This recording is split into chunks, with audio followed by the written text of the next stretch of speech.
Hello and welcome to Updog Sports Talk. We have a special episode for you tonight. I'm joined by Mike of CFB Campus Tour and our intern. If you're just getting introduced to us for the first time, we are a podcast that loves to focus on sports in a different way. We did not like how the larger media networks are covering sports these days, so we decided to go forward with covering them ourselves. And we are joined by really just one of the coolest guests that we've ever had on the show, Mike of CFB Campus Tour. Introduce yourself for those that aren't familiar with you. Well, first of all, I appreciate you guys having me on the show. We've talked on social media for a long time, so it's nice to finally get an appearance with you guys. But College Football Campus Tour, founded in 2017. I wanted to travel the country, and I took a trip to Colorado. Visited a couple of campuses, Colorado State, really enjoyed it, and that was kind of the spring point for me to travel the country. Since then, this is my 10th year traveling. I've attended a game at every FBS Stadium, 109 out of 127. FCS set a world record in 2024, attended 104 games in a year, and I'm fortunate enough to have a following on social media where I can not only share my travels, but meet people and interact with college football enthusiasts who are just like me. Yeah, absolutely. And we're so glad to have you on. We'll dive into all of those kind of a little bit more, but we'll start with the basics here. What makes you so passionate about college football? So I wrote down a few things. So traditions, histories, stadiums, variety, and amateurism. So hitting on all those things, first of all, if you go on Google and you search the largest stadiums in the world, about 10 of the top 13 are college football stadiums. There's a cricket stadium in India. There's a Olympic stadium in South Korea. There's a couple, but the rest of them are Tiger Stadium, Beaver Stadium, Michigan Stadium. They've been around for 100 years. I tell people the SEC, every stadium was built prior to 1940 except for Kentucky, which was built in the 1970s. Tiger Stadium, LSU started with 12,000 seats. Now it has 100,000. Neyland started with 3,200. That has over 100,000. So as the game has grown, so have the stadiums and the traditions, and people catch on to things. You have something good, and then people want to be a part of it. History, obviously. I went to an Alabama LSU game a few years ago. I'm sitting in the crowd, and I'm with a woman. She's got to be in her 70s. She's got her palms going. She's got all the cheers. And what I took from that is there's actual skin in the game. When you watch a pro football game, okay, I'm from Seattle, and that's where the Seahawks are, so I'm going to be a Seattle fan. But you don't really have that direct connection. And if you're an alumni, if you're a current student, if you're an employee, if you're a donor, if you're a sponsor, you have a direct connection to the school. So I love that. And then the last thing I mentioned, amateurism. It's important. I see how people every 4 years, Summer Olympics, every 4 years, Winter Olympics, how the country really gravitates towards the Olympics. And that's the essence of amateur sports. Yes, there are examples in the Olympics where there are pro players, and that's becoming more prominent. But I think everybody can get behind somebody who has dedicated their life to a sport and aren't necessarily in it for the money right away. And that's what college football has always been.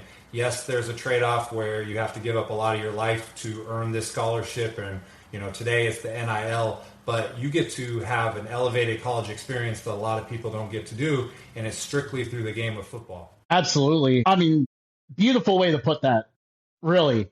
But yeah, so you mentioned kind of a little bit about what inspired you to tour college football stadiums. So you kind of went over how it began a little bit. But what inspired you to do it on the scale that you end up doing? Like traveling to 104 stadiums and setting a world record in 1 year. What inspired you to go to that level? So in 2017, after I took a 3-week trip, and I just drove to 100 college campuses, and I did it on my own. And I take statue photos with the bronze statue at each school, and then I made a game where I was going to take them all, and I got that. But when I was done, I decided that I was going to travel for college football. But I just did it on my own, and I went to a game at San Diego State in 2017, about halfway through my first season. I met a woman who was an employee of Disney, and she asked me what I was doing there by myself, and I explained it, and she said, "You should get on social media. You should get on Twitter. You should start posting your photos and adventures." And so I get home, and the next game I'm going to is Air Force at Nevada. I live in California, so it was much easier to travel to those. And I remember my first tweet was, and first of all, I think my website was like D1 Campus Tour, something that was like 40 words, right? It was ridiculous. And so it took a while to condense it. But my first tweet was, I tweeted at Nevada football program and Air Force program, and I said, I'm coming to the game on Thursday. I think it was a Thursday night game. And I got no response. And I'm like, what is this? Man, I told them I'm coming, and they're not responding. And so, slowly over the course of a couple of years, it went from, I think it went to like 14 games my first year, then 30 games the second year. It was 50 games the next year. And then in the COVID year, that's really when things kind of took off, because two things happened. Number one is there was only limited games going on, so I could be at places that maybe everybody wasn't wanting. You could showcase that. But the other thing was the FCS season didn't play in the fall. They played in the spring of 2021. So I got to go in that calendar year. I went to 81 games. I went to 29 in the spring. I went to 53, 52 in the fall. And that not only showed me that I could do high volume stuff, but I could also capture an audience and do all that. But also it grew my appreciation for FCS football, because you can have the discussion about the direction of Power 4 and the money and everything changing. FCS is somewhat insulated in that, but I was just like anybody else that was a college football fan. I want to go to the Big House. I want to go to the Shoe. I want to go to the Swamp. And then all of a sudden, the only football that's available is the UNI Dome. I did that on a Friday. And then the next night was I went to North Dakota, so I went to Allura Center. And then the next night was North Dakota, the Thunderdome, and I went to those three, and I'm like, and especially being from California, we don't have domes in California. So that whole process really got me enthralled with it. And then 2021, I hit my 130th stadium, which was Utah, and became, I guess the youngest person to ever attend to every game. So it was a build-up, but I would say the point that got me going on social media was just an interaction with a person in the crowd, and it took off from there. That's really cool. That's a cool story about like just how you got your start. So yeah, that was. Thank you for sharing that. I think that's really cool. To say another thing is that my dad played college football. He played when he was a senior. He got a scholarship to BYU. He went there for 1 year, played on the freshman team. Back then, freshmen didn't play on the varsity. Lavelle Edwards was the head coach back then. My dad missed California. He came back. He went to junior college, and then he finished his final 2 years at University of Pacific, small school in Stockton, California. And so there was always that element too. I think that, my dad told me part of the reason I took that first trip to Colorado, he was a middle linebacker. He told me his best game he ever played was at Colorado State. He had 19 tackles and an interception. And when I went to Colorado State, I was supposed to go to Hughes Stadium, and I got to the campus, and that's when they were building Canvas Stadium. And all of a sudden it's a Sunday, and I'm looking in at a brand new stadium being constructed, and I forgot to go to Hughes Stadium, and I regret it forever because they tore that place down. A combination of things. My dad is also involved with being an inspiration as well. That's great. Yeah, absolutely. And I was wondering, because I knew in the past, like your dad, we talked about your dad a little bit with playing at Pacific, and that kind of goes to show like what a program offering college football can really do to inspire people and inspire love for the sport. So we'll go ahead and jump to Pacific here for a moment, because we have talked about that quite a bit. I want to hear your elevator pitch for Pacific to bring football back. It's very interesting because I went and dug a little bit. I should say this. In March, I went to a basketball game with my dad, and there's a SID there named Tim Dixon, who I've messaged with before. He put us in the second row. My dad, they have a football pavilion they just installed there a couple of years ago. It honors the former players, the program, Amos Alonzo Stagg Stadium. So it was very cool to do that. So when I was there, I was thinking, okay, what's the pitch? So it's not formal, but I will tell you that, first of all, did you know that 5% of Super Bowl winning coaches attended the University of Pacific?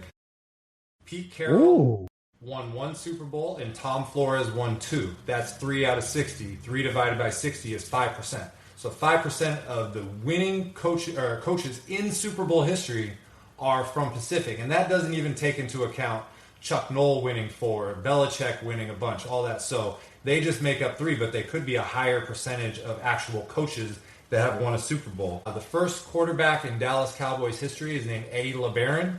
and he was a seminal player in the 40s at University of Pacific. He went and got drafted by the Chicago Bears, and then when the Dallas Texans started, or the Dallas Cowboys, he was the first quarterback for them. Also, Amos Alonzo Stagg. At the time, he's currently the 10th has the 10th highest wins in college football history, and he won 2 national championships at the University of Chicago, the Maroons, in the 1910s, and moved on to UOP. And so the fact that University of Pacific, with Super Bowl winning coaches, the first Cowboys quarterback, the 10th all-time winningest coach, they don't have a team. I think that we're ignoring that history. And then also, if I'm not looking for them to be Cal Berkeley or Stanford, I'm looking for them to fit in we have St. Mary's here, which is the perfect D1 smallish school that can have this reach. There's already University of San Diego, there's Cal Poly, there's UC Davis, there's built-in rivalry. So you have the concern with travel costs. Well, you already got 3 opponents right there. So I would just say the combination of the history, not just in the college ranks, but reaching into the upper levels of the NFL, the fact that you have a coach who literally won all over the place and changed a lot of how college football operates, and the fact that, yes, there's concerns about budget, but as long as you're not joining a Conference USA where you got to fly all over the place and you stay regional, there is a path to success. Yeah, absolutely. And I could see them, if they don't want to offer scholarships. Now, the Pioneer League does have a little bit of travel, but you offset that with not offering scholarships. Or you want to go a little bit further, I'm pretty sure the Big Sky would be willing to take them in. The Big Sky's at 13 at the moment. 14 would be a nice even number. Natural rivals of UC Davis and Cal Poly, like you said. I think that would be great. And I'm a huge believer in general, like every program should offer football because of it just breeds more fans. Like Pacific, who knows where you would have been even if it wasn't for Pacific offering football back when they did. Absolutely. And I read something that it was something like every football program, like FCS and below, is profitable for the most part. And, when you cut a lot of these costs, you do that. You mentioned the Pioneer League, USD, San Diego's in the Pioneer League. I went to an opening game last year at St. Thomas, and the year before they played at Lindenwood and got absolutely throttled. They played them back at home the next year in the opener. They beat them. So it doesn't have to be small-time football. And the other thing, St. Mary's still has their football field. It's still there. You can literally turn that switch and activate it. And us being in California, I mean, that's another reason I started gravitate towards, college football, is because in California, we had so many teams disbanding their program. Long Beach State and Cal State Fullerton and St. Mary's and UOP. It's like, man, I got to glom on to people who don't have this sort of thing. But I agree with you. I think it could happen. And again, we're not trying to manifest something from scratch. We're literally trying to restart. The Seattle Supersonics are rumored to get a expansion franchise in 2029. They ceded and gave all the rights to Oklahoma City, who is now the most dominant team in the NBA. And they held that. And when that team comes, they can pick right back up. So you have a program like University Pacific with so much history, not just back in the day, but relevant today as well. And it would be beautiful for them to be able to say, we're starting, we got the uniforms, we know we're going to play. And whether it's the Big Sky or the Pioneer League or independent for a while, it's definitely possible. 100%. There's just so much excitement that adding football can bring to a campus. I'm sure, and you got to see this in person, like UTRGV, who we mentioned on this podcast a lot. They started football this past year, and what they started down there in the Valley is one of the coolest things I've ever seen. And I saw their football account tweeted out like a bunch of stuff basically showing like the economic impact of it. I think that's a great example. Well, what's interesting is they call Stockton is they call it the Central Valley. That's what they call it in California. And it's really, you got Fresno State, but they're a little bit of ways from Stockton. And then all the, the professional teams in San Jose and San Francisco, that's still an hour and a half, 2 hours away. So the Valley, there's a lot of pride down there. And yes, I did go to UTRGV. That is such a unique situation with that, not just with the stadium. I mean, the stadium is, 30 FCS stadiums just built in right away. And then the isolation factor just has you, we were talking earlier about, okay, you live somewhere and that's where you're found. It's different in college, or if you have nothing around you forever.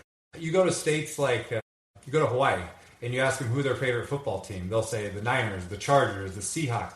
But if they were somehow to have a professional team in Hawaii, everybody would be a Hawaii fan. You look at the Utah Mammoth in hockey, all of a sudden maybe they were fans of the Golden Knights or the Kraken or the Kings, and they put the Mammoth there. They're all Mammoth fans. So UTRGV, in a college sense, really captured that. Their baseball has great attendance, and again, they have such a jump start with that stadium. Is it perfect? No, there's a part of it that still they like scrapped construction when they were trying to do something just besides the side bleachers. They were going to start doing one of the end zones, but no track, a lot of suites, a lot of seats. The end zone student section is always filled, so they're going to be dangerous. And like you said, not only from a competitive standpoint, but in an economic standpoint as well.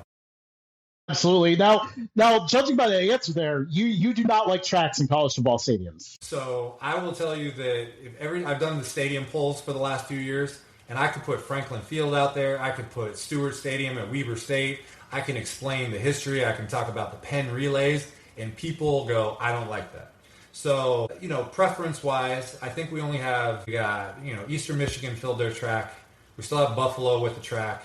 Hawaii has a partial track, but that's a temporary stadium. Nevada has a partial track with their sidelines. But in general, if you're a D1 school, you should not have a track. I will say that, and part of it is because of the viewing experience. You want to be able to closer to the field. You want to have it being an intimidating atmosphere. You want people that are paying for premium seats to actually have a premium seat. But there's always exceptions for rules. I don't like dome stadiums. That being said, I love the Kibbe Dome. I love the UNI Dome because there's a quirkiness to it. And we don't have a dome problem in college football. We got one in Division I, which is the Carrier Dome. You can talk about UNLV plays in Allegiant and all that. And then I think there's 7 in the FCS. So you can like a dome and not have it take over everything because there's so much more. But in general, you should do something with your track, whether it's fill it in, whether it's dig down the stadium. I went to a game at Buffalo last year, and I talked to some of the people of the athletic department, and they said it would take $50 million to get rid of the track. And I was like, okay, when are you writing the check? Because it has to happen, right? Yeah. Obviously, it's a big ask. But that stadium was built in, I think, 1991 or 1993. It was built. They had these World Games, which was a track event, and then Buffalo went there, and they just had the sideline. And then at some point, they added those bleacher seats, which are so far out there. But to the long-winded answer of your question, yes, I would very much prefer that a stadium does not have a track because I think you can equate it to the seriousness of the football program. Yeah, absolutely. And that one, because I went to Buffalo last year too, actually. The track around it, like those bleachers, you're talking about the ones in that end zone, right? Because those things were very far away. And not a lot of people use them either. No, and again, like I'm never going to punch down on people when it comes to finances and stuff, but Buffalo is a huge city, and you see the success of the Buffalo Bills, and they've played and endured in out weather. They did an old stadium for a long time, and now they're getting a new stadium. It doesn't equate. It's not on the same level. But Buffalo, New York is a big city, and if you could capture some kind of football success out there, maybe it could be poured into the stadium. They did build a big performance center, but they built it way beyond. You saw it, I'm sure, in one of the end zones behind the small scoreboard. They built it way beyond the field. And so if you want to close the gap, you got to be able to do that. But I think that you gotta start over and you gotta knock down those bleachers. There's not, there are little sweet areas, but there's nothing like, if you're looking at Kansas State, that huge press box or anything like that. It could be done. It just is going to take a lot of money. And what it comes down to is, what do you want? What do you want? And if they're, not losing a bunch of money and they're playing competitive football and football can help, or, is helping with the other sports, attract athletes and enroll high enrollment, then you roll with it. But if you want to be more than that, you got to invest. But again, look at your peers, and if there's nobody else in the FBS that has an actual track, that says something. Yeah, and I think it's an area, there's a potential there. Like, Buffalo usually gets behind all their teams. I mean, right now, like the Sabres are on TV. They're up 3-1 on Montreal. Like, the fans are getting behind that. And that was actually one of my passion projects there when I went to Buffalo. I went to the Bulls game on Saturday, Bills game on Sunday. And the Bulls game is it's so much more affordable, family friendly, all of that. Like, it could be so great. But I think, like you said, it's probably going to require the investment for the city to take them seriously. Well, it's very interesting because I brought up Eastern Michigan a couple minutes ago. They got $1 million donation from Max Crosby, and that's how they got the new turf, and they covered the track. And if you think about Buffalo football, I think most of us are thinking of Khalil Mack, and I'm not, pocket watching or anything, but that's, somebody in his position. Max Crosby did it for their alumni, Max School, who may have similar financial issues. And so that's the kind of thing where, one thing that I noticed is there's some schools that do a really good job with their history. You go to Oklahoma, they got statues of every Heisman Trophy winner. But then you go other places like Purdue, they got Rod Woodson, they got Bob Greasy, they got all these famous people. But Louisiana Tech, they just built statues for Willie Roaf, Fred Dean, and Terry Bradshaw. Like, there's some people that are leaning into that history, not because just they want to display it, because they also want to have ties to these people who have power and have money and influence. And so a guy like Khalil Mack, he's not the only person to come there, but again, he's the most notable person. So try to find some way to build a relationship, and maybe they are, but all I'm saying from an outside perspective, Max Crosby did it for Eastern Michigan. They named the field after him. He can come back anytime he wants, and he's celebrated at Eastern Michigan. A guy like Khalil Mack has the same clout, and maybe he can do it. Got to help the next in line. Absolutely. And it takes a lot to be in FBS football. The thing, too, is, if the college football playoff changes and we got auto bids, anybody could win the MAC. And if you make an investment in, we're going to talk about, MAC stadiums, hopefully. When you make an investment, you can draw better players, and all of a sudden you can elevate. And there's MAC teams who, I remember Western Michigan and PJ Fleck. We've seen examples of going undefeated and getting to the Cotton Bowl. So there's a reward. Again, the question is, how serious are you? What are you in for it? Or what are you in it for? We were having a similar discussion with, I'm big into the MLS, and, NYCFC, they play at Yankee Stadium. And I'm like, what an embarrassing display, dude. You care about soccer so much that you're playing at a baseball stadium, with like 500 people, not even enough for a good fight. It's just, it's a bad look, and I feel like there's connotations behind that. And it may not be as noticeable with a track around a field, but, it's the same principle. How bad do you want it? Are you going to talk about it? And there's instances where, like UCF, I think they founded their program, I want to say like 1979, and they went from D3 independent to D2 to FCS. They touched everything. I guess a better example I was going to say would be USF. They've been playing in Raymond James Stadium their entire existence. It has that dynamic that you're talking about, where it's a small crowd in a big stadium. You have a little bit more understanding for that because they're hopefully building towards something. I think USF getting an on-campus stadium is one of the biggest accomplishments in the college football landscape in a long time. But going to what you're saying, a New York franchise who wants to be seen potentially as serious as a player, you might want to find a venue that is appropriate. I mean, I just went to an A's game on Sunday, and they broke out of the Coliseum on the way to Vegas because it was embarrassing to see that crowd, not to mention the vitriol for the owner. But when you go to West Sacramento, it's like 13,000 people. Not only is it full, but they got the lawns and people are there. So you recognize it's not Major League Baseball, but it does provide that environment that you're looking for. And I think this New York franchise you're talking about, that would be the goal for them as well. Absolutely. Yeah. So how many stadiums have you traveled to in total across all divisions and leagues? So that's a good question. I can kind of give you an estimate. Well, okay, so there's 265 in Division One. I've been to a game at every FBS, which is 138. I've been to a game at 109 out of 127, the FCS. The numbers changed because I ended the year at 112 in the FCS, and then bye-bye St. Francis to D3, bye-bye NDSU and Sac State going up. And then the bottom number stayed the same because here comes Chicago State and West Florida. Like, I love everybody joining, but if they could just take like a 2-year mark it off the list.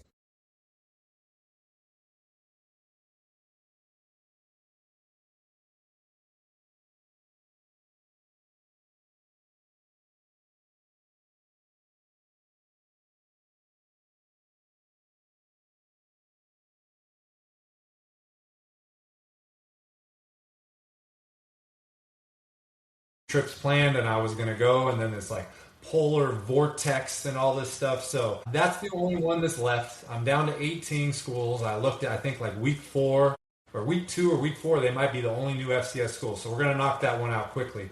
Besides D1, I only could put an estimate on it just because I would have to like manually go through my phone. But I've been to several D2 games, some of the big ones, Colorado Mines, South Dakota Mines. I went to Grand Valley State last year for games.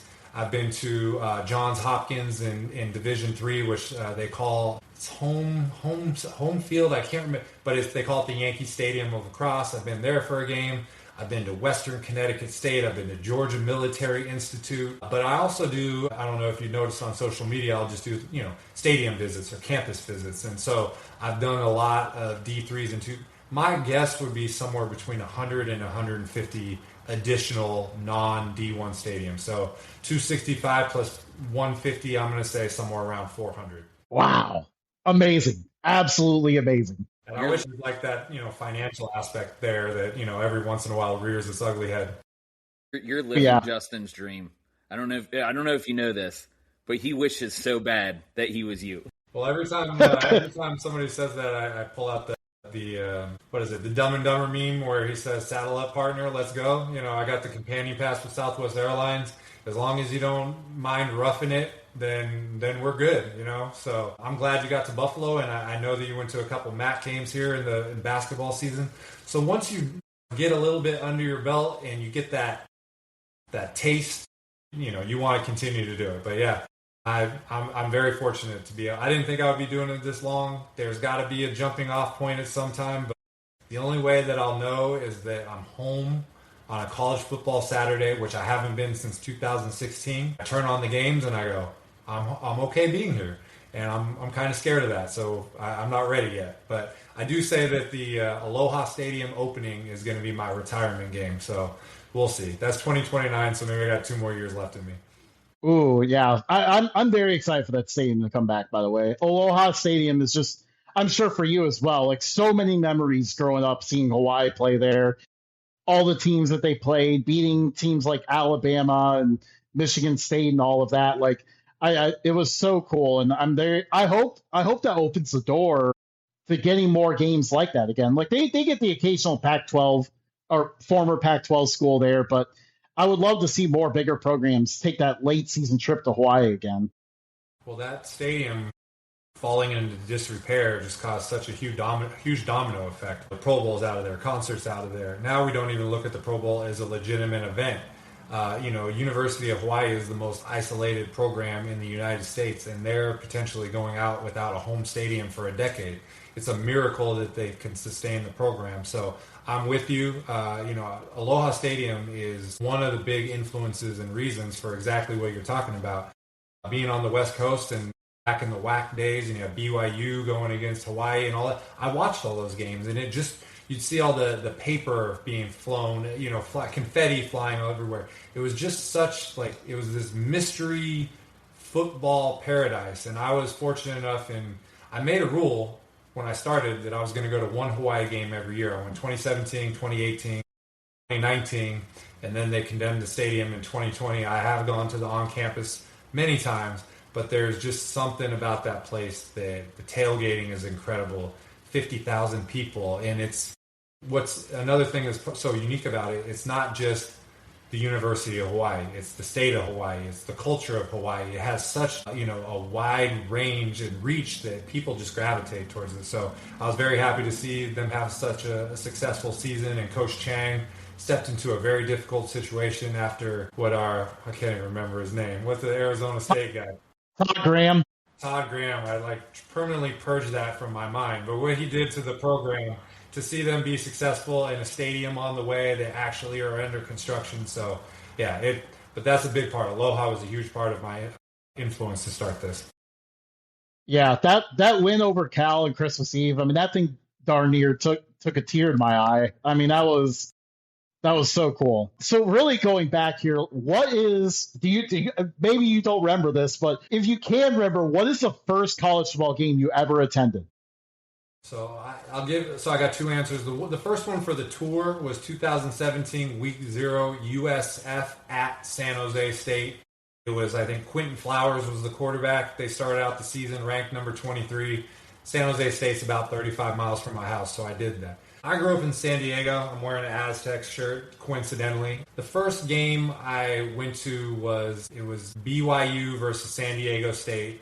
I want to say it was like either somewhere between 1992 and 1994, something like that's Jack Murphy Stadium. My dad, even though he played 1 year at BYU, every time that BYU played in the Holiday Bowl in San Diego, my dad would call Lavelle Edwards, Coach Edwards, and he remembered my dad. How's everything doing? Did things work out? And so one of those games was the first one that I went to. There's a very famous game. I want to say it's 1991. It's the 52-52 tie game where San Diego State got up 52-17, and then Ty Detmer threw 5 touchdowns, and 5 times 7 is 35, and back then there was no overtime, so tie game. I didn't go to that one, but something BYU sometime in the mid to early 90s. Very cool. Very cool.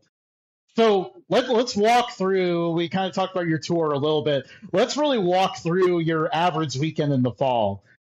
Let's start just for fun here. We'll do this when there's, let's say, Tuesday night match. And so you're going Tuesday through Saturday. Yeah, so that was the first thing when you put weekend. I was like, well, it's kind of weak. So, September, there's Thursday, Friday games. Traditionally, the MACtion games is when you start with the Tuesday, but the last couple of years, Conference USA playing their weekday CUSA stuff, it's made it possible in October as well. So when things are rolling, you go to 6 games in a week. You go Tuesday, Wednesday, Thursday, Friday, 2 days games on Saturday, a noon and a night game. The fly home Sunday morning. So we're going to either, being on the West Coast, to make a Tuesday game, a lot of times you got to leave Monday night. So Monday night, I'm going to take the red eye. I'm going to land in, let's say, Columbus. And I'm going to go to Ohio on a Tuesday. And then maybe it's Miami of Ohio on a Wednesday. Then I'm going to catch a flight and catch the ACC or the Sun Belt Thursday night game at Coastal Carolina. Then NC State may have a Friday ACC game, go there. And then maybe I want to try to check off 2 schools in Louisiana. So I go to Southern University at 1 and I go to LSU at 7, and they're both in Baton Rouge. So Monday night, catch the flight, land something like 6 o'clock in the morning, get your rental car. Most of the time, I call it the glamour life, and it's sarcastic because you're literally cutting out every glamorous amenity that you can think of, because if you go to 100 college football games and you pay $150 per night for a hotel, it's $15,000 over a 3-month period. Well, if you can forego some of those things, then you can save a lot of money. So college football games typically get out 10, 11 o'clock at night, and you have a flight at 5, 6 o'clock in the morning.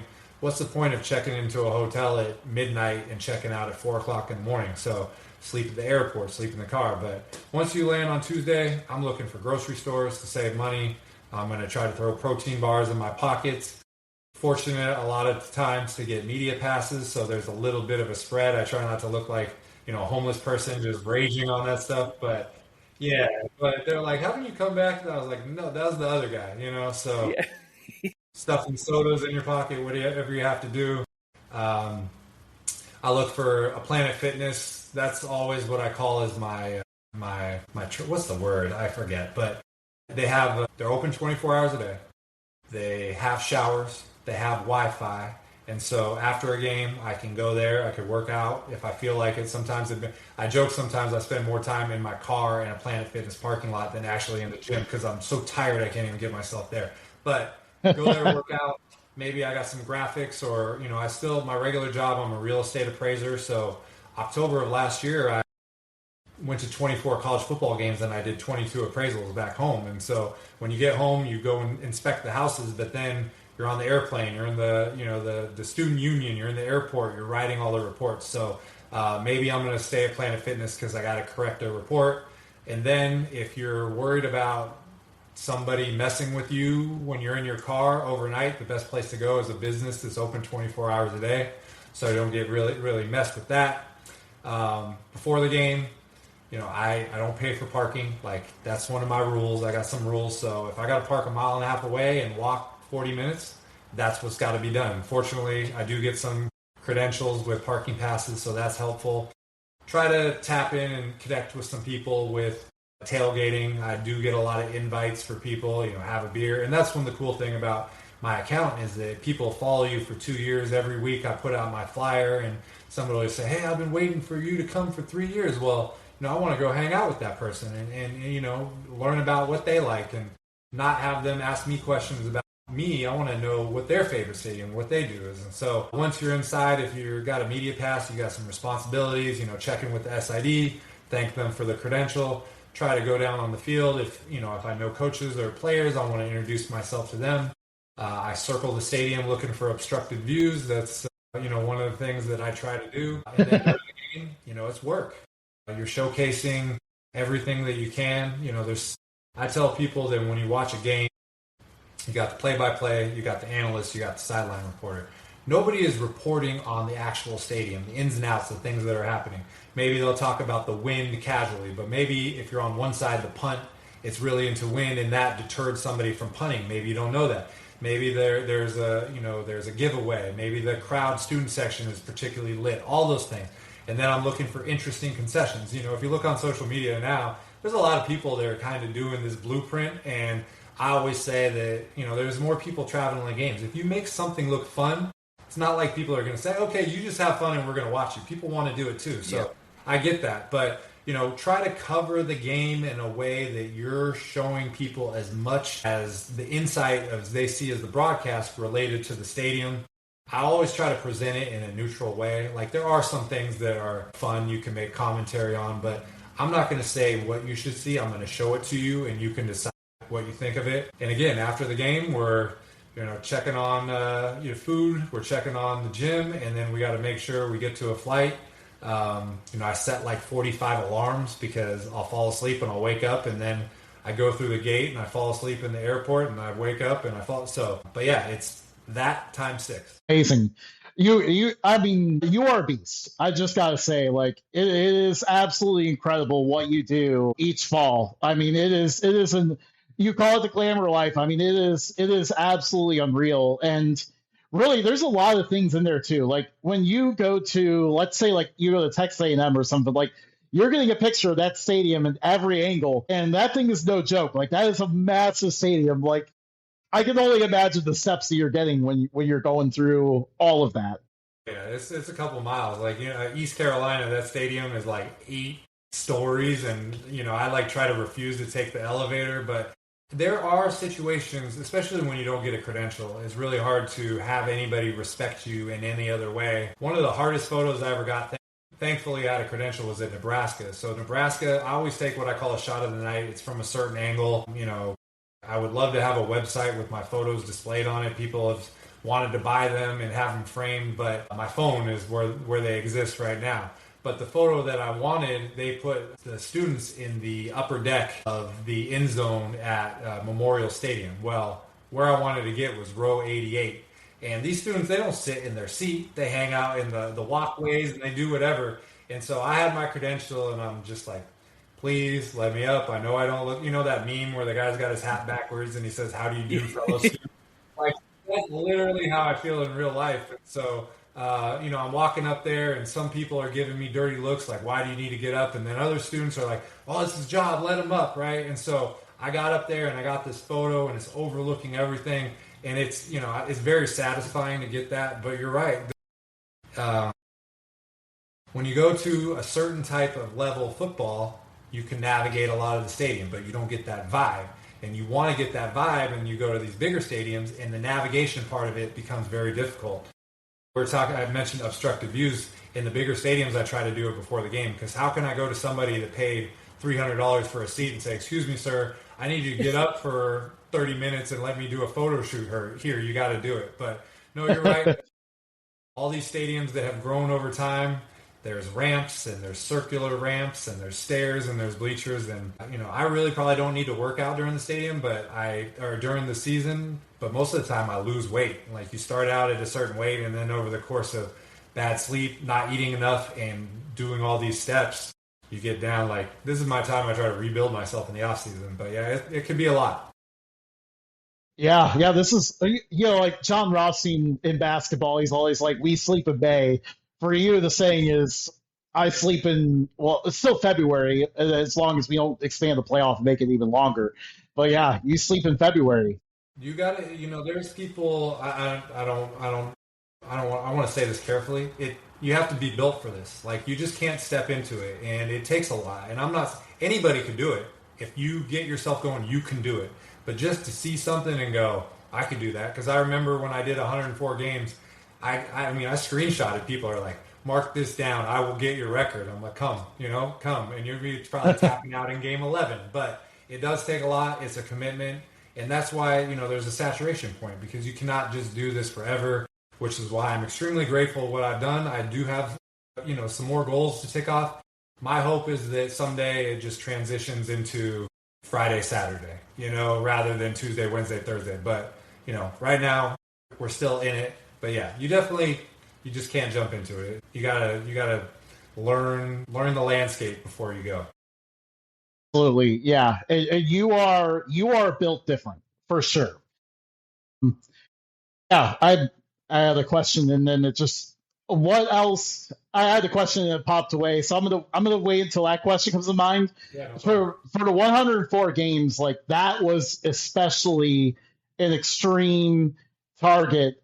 And by the way, did you map it out? Like, did you know it was going to be 104 the whole time, or like, did you find out towards the end? Like, I was just trying to get over 100, and then you find out it's about 104. So before the season, I watched first of all, one of my favorite accounts on Twitter, FB Schedules. That's one of my favorite accounts. Yes. It's just putting out everything. He's getting, Freedom of Information Act things. And so I literally live on that site. And so I mapped it out and I saw the national championship game as exactly 100. And I should preface it by saying in 2023, I went to 90 games. And so after I did the 90 games, all the comments, next year 100, next year 100. I didn't think it was possible, but when I started the season, if I went perfect, I would have got 100, and then a couple opportunities came up as the season progressed. And those, very nice. I mean, so the specific ones, there was a Sunday, or there was a game that was supposed to be, it was Presbyterian versus Davidson, and two Pioneer League teams, and it was on a Saturday, and there was a tornado, and instead of it being at Presbyterian on a Saturday, they moved it to Davidson on a Sunday. And that not only got me an extra game, but it also, Davidson had built a new stadium. I'd never been there for a game. That's one I picked up. There was if you see that guy for ESPN, Bill Connolly, he does his ranking of every college football from like 1 to 730. Well, one of the ones that's pretty much always at the bottom is Oberlin College, and that's in Ohio. I'm sure you guys might be aware because it's in your region. They played a Sunday game against Wabash. And I went there. That's when I did 7 games in 1 week. And it was noon, and I had a 5:30 flight out of Cleveland, so I was there. That game, I think they got outscored in the season up to that point. It was like 270 to 10. And it was 42 to nothing with 20 seconds left in the first half. Wabash had it on Oberlin's 20-yard line, and I saw something I'd never seen in a college football game, which they downed the ball and they let the clock run out. They didn't score, and they went into the half. It was 42-0. Then the two coaches went up to the referees, and when they came out for the third quarter, it said 10 minutes instead of 15 minutes. And so they shortened the game, and I think it ended up being 56-0 or 63. But Jeez. That counts, right? That counts. And then later in the year, I found there was a junior college playoff game on a Sunday at Georgia Military Institute in Milledgeville, Georgia. And I was like, where did this come from? And so, I'm going there, and I ended up that year going to the Junior College National Championship at West Texas A&M. They were hosting, but it was other teams, and Hutchinson, I think, won it. But I picked up that game. And then the last one was probably one of my favorite quote accomplishments was I was waiting for bowl season because the Armed Forces Bowl, they were not announcing the time. And I looked at a scenario where if that game was early, I could possibly catch a flight from Fort Worth to Vegas and go to the Vegas Bowl late on the same day. And they announced it for 11 a.m. So I went to the Armed Forces Bowl at TCU. That thing's over. I jam over to DFW, catch a flight to Vegas. I didn't pack anything. Like I actually, because I was flying back the next day for another Texas bowl game. It might have been the one that's at SMU. I can't remember which one it was. So I parked my car at the airport. I just had a jacket on, and I flew to Vegas. I took an Uber. I went to the stadium, and then I was going to take an Uber back to the airport, but it was that surge pricing, and I was like, forget that. So I walked like 2 miles at 2 o'clock in the morning from Allegiant back to the airport. I had no food, I had nothing, and then I flew back and I got it. So that was the one that made it so I could do 104. But those were the 4 games that were in addition to what I had planned before the season started. Man, that is absolutely incredible. Has there ever been a time, because you fly a lot, has there ever been a time where you were worried you were not going to make it to a game? Yeah, I remember I went to a Nebraska game a couple of years ago. I think they played Illinois. It was the 400 sellout. And I was supposed to land in Omaha at 11. And I didn't even land till like 4:30. And it's not, Lincoln is not right next to Omaha. That's like an hour and 20 drive. Plus, you're not going to be able to park right next to Memorial Stadium. So I was really worried then. I've overslept twice. And neither of them cost me. But once I was going to a game at East Carolina, and I drove to the gas station right next to the airport, and I was going to fill up my tank, and I filled it up, and I looked, and I was like, I still got 2 hours. I'm just going to chill. And then I blinked, and my flight was in 15 minutes. And Southwest Airlines, I fly a lot. They let you change your flight up to 10 minutes. So I changed it. I took the next flight. I made it. The other one was I was flying to Louisville for a weeknight game at Louisville, and I was so tired. And I went to the people behind the desk at the gate, and I said, look, I know this is going to sound ridiculous, but I'm really, really tired. If you announce the flight and you start announcing this passenger's name and they're not responding, please look in the gate because I'm going to be there. No problem, no problem. I wake up, gate's closed, and I go, what happened? They go, we called your name. I just told you, right? And so I was supposed to get there at noon. I ended up getting there at 5, and I made it still. But there hasn't, knock on wood, there has not been that situation where, and that was the worry when I was trying to do 100 games. There was no margin for error. Like, you make one mistake, and it couldn't even be a mistake. There was a game, I think it was 2022, where I was going to go to North Dakota State for the semi on a Friday and South Dakota State for a semi on the Saturday. And I flew to Omaha because I didn't want to pay to fly directly into Fargo. It was like $400 difference. And then I'm driving north to Omaha, and the whole thing snowed in, and I didn't make it. When you're in such a situation where every game counts, like, who wants to do 99 games? That sounds terrible, right? Yeah. So all that to fall short, man. No. They keep you up at night. It does. Drive you crazy. It's not like you can just fix it. You got to wait for all the planets to align. And to be honest with you, like, this is not in an arrogant way. I just think the way the college football schedule and the landscape is changing, you're not going to see anybody even have the opportunity to do that many games. Because if we're getting rid of bowl season, if we're condensing the college football playoff, if we're, getting rid of bye weeks, so, these things like that, there just may not be 100 games on the calendar to do. So I remember somebody telling me, you should have gone from 90 to 91 to 92 and broke it every year. I'm actually really glad I just put that high number out there because it will be there, and it may be there for a very long time. Yeah, 100%. That's actually a really good point. So you've mentioned FCS Stadiums. Getting all of those down is your current goal that you're working on. But you mentioned goals. So you have a few others. What are the other goals that you have related to stadium travel? Yeah, so I'm 18 away from the FCS. I do have a secondary goal within the FCS is to go back to some of the ones I only saw during COVID, which is what I've been working on the FCS. Grambling, Furman. There's a few that I only went to during COVID, and I really feel like giving it a fair shot, going to do the whole experience is the way you want to do it, but they count. I went to a game there. The goal that I didn't even realize that I was close to is that I'm 10 FBS schools away from having attended 2 or more games at every FBS school. And so, I've been to App State 7 times. I've been to Ohio 5 times. I've been to San Jose State 5 times. But there's some, because those people are always playing on the weekdays, so you can do that over and over again. I've only been to one game at the University of Missouri. It was the season finale during the COVID year, and then I held off because they're redoing their stadium, and Farrow Field should be done this year. I actually think I'm going to go to the week 1 Thursday night opener, UAPB, to just knock that one off the list right away. ULM, I only went in 2020 COVID year. I was in Monroe, and it was all about the COVID testing to see if they were going to actually play a game.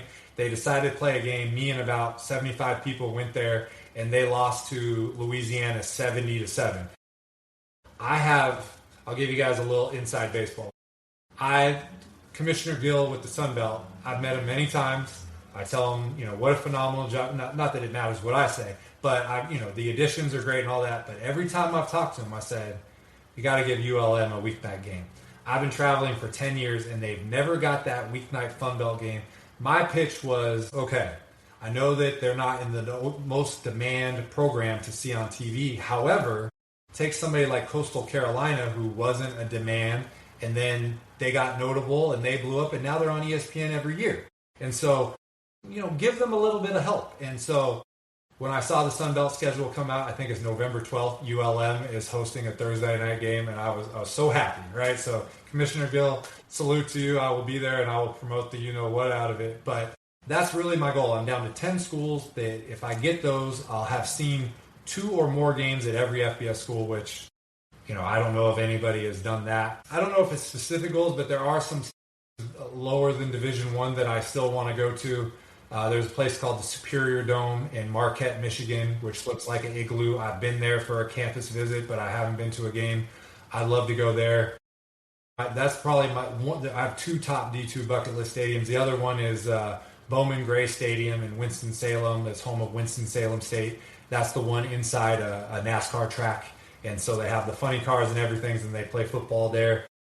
There's a lot of opportunities for 2-for-1s with Davidson or some of the, Campbell and some of the other Wake Forest itself. And then beyond that, my goals are always to try to go to stadium openers. So this year, so there's 2 that are opening. Northwestern is actually opening on my birthday, October 1st. Oh, I loved Ryan Field. And I'm still upset about that thing being gone. I know all the arguments and the reasons, what do we say? Reasons, right? Reasons. But that place felt like a Midwest Ivy League stadium. And to me, it wasn't a notable place because the program wasn't successful. But I love that. The 2 towers, you can't duplicate it. That being said, I'm a fan of Northwestern. I know some people in the athletic department, and it looks like it's going to be something that's very unique to college football. A modern, not a dome, but covered in a lot of ways. They're trying to insulate the sound for concerts. So I want to go to that. And then the other new stadium is North Alabama is opening an on-campus stadium. I think it's called Bank Independence Stadium. They've been playing off-campus a couple miles at this place called Braley Stadium. I held off on that one as being an FCS one because I knew the stadium was in work. So I'd like to see that. USF is supposed to open in 2027. Hawaii is supposed to open in 2029. So my remaining goals, I don't think I could put up a number higher than 104. I don't think that's possible. I've been to most of the bowl games, so maybe I've never been to the Pop-Tarts Bowl, maybe something like that. But I would say my main goals left are knock out the FCS, get to the rest of the FBS that I need to be 2-1 at every stadium, and then hit some of these D2 schools or D3 schools that are really, really notable that I haven't gone to yet. Very cool. Yeah. And kind of going into order here, actually, one of the interesting things, I might get lucky and be able to see Northwestern's last game in the temporary Lakefront Stadium. Nice. I think my connection through Colorado is going to be able to make that one happen. So that'll be pretty cool. Cool. And then also, now how about attending a game in every state? Because you've been to Alaska, you've been to Hawaii. I think you still have Maine to go, I know for sure. But then I think you have to go to it's probably like a D3 school to go to Vermont. Yeah, so those are the only 2 left. So I've seen college football in 47 of 50 states. You mentioned Alaska does not have college football. I went to a high school game there last year. Maine is the one, to me, there's no excuse that I haven't gone up there. But my excuse that I'm going to say is that I've tried to do 2-for-1s every Saturday, and it's very difficult to do a Maine 2-for-1s. I actually have been talking to one of the top guys in the CAA, and I'm like, give them a weeknight game. They told me every other year they play a Friday opener. last year I went to, it wasn't Fordham. It was somebody up Colgate. I went to Colgate on the Friday opener and knocked that out. But yeah, and so Maine, Alaska, but I've seen football. So only 2 states left for non-football is Maine and Alaska. I'm going to get Maine. And then you talked about Vermont. Obviously, the Catamounts discontinued their program a long time ago. But I think it's like VSU Castleton. Last year, I went to a Friday night game at Salisbury University, who is in Maryland, and they are a D3 school. And I've gone to so many, I don't know how to phrase it. I don't want to sound like spoiled or anything. But you can only go to these places so many times when you have a new option available to you. So I either could have gone to like a Maryland Friday night game, and I've been to SecQ Stadium like 4 or 5 times, or I could go to Salisbury and check that out. They played Castleton, which is a Vermont team, and so when I talk to people, hey, come up for a game. So that would be it. So yeah, that's another goal. I'm 2 states away, have seen amateur football in all 50 states. Very cool. I guess so you mentioned I would love to do the Canadian Football League. I would love to do that. I don't like the direction that the league is going. Getting rid of the 55-yard line, getting rid of the Rouge. 8 out of 9 teams make the playoffs. It's like, what are we doing? I don't understand that. That being said, we talked earlier in this conversation about kind of compartmentalizing when it comes to your fandom. I really want to go to the Grey Cup. It's on a Sunday. It's in mid-November. Go out and do that. But I would love some kind of summer tour to hit. You could go to Toronto Blue Jays baseball game. You can go to Argonauts game. You can go to the Hamilton. You could go to there's Montreal. There's several of them. So that would be one I would love to do as well. Yeah, and usually during this time of year, like late in hockey playoff season, you could probably even catch a hockey playoff game there too. Exactly. So you mentioned you kind of talked about the Alaska trip a little bit. Let's really dive into that, because I mean this is one of the coolest trips I've ever seen. I mean, everyone has fantasized about this stadium, the northernmost field in the world, I believe is what it says, and you actually managed to get there. Tell us about that adventure. So you mentioned it being a top bucket list stadium, and somebody that. If you look at my Twitter bio, it has my stats and my accomplishments. And there's a lot of them, but you put out #1 bucket list stadium and people would say, have you been to Barrow, Alaska? And I was like, well, no, I haven't been to it. So that was like the one out there that was bothering me, not because I need to accomplish things. It's because I legitimately want to go just like you guys, just like everybody else. And so a couple years ago, there was an opportunity to go before the college season. I didn't have my money right. It wasn't ready to go. And so I was like, I'm going to continue my college stuff, and that will be hopefully there in the future. And so I was following Coach on Barrow, and I started messaging him, trying to get a little bit of insight about what their schedule was. And it took a while, but he told me that they were going to play a season opener, and it was 1 week before week 0.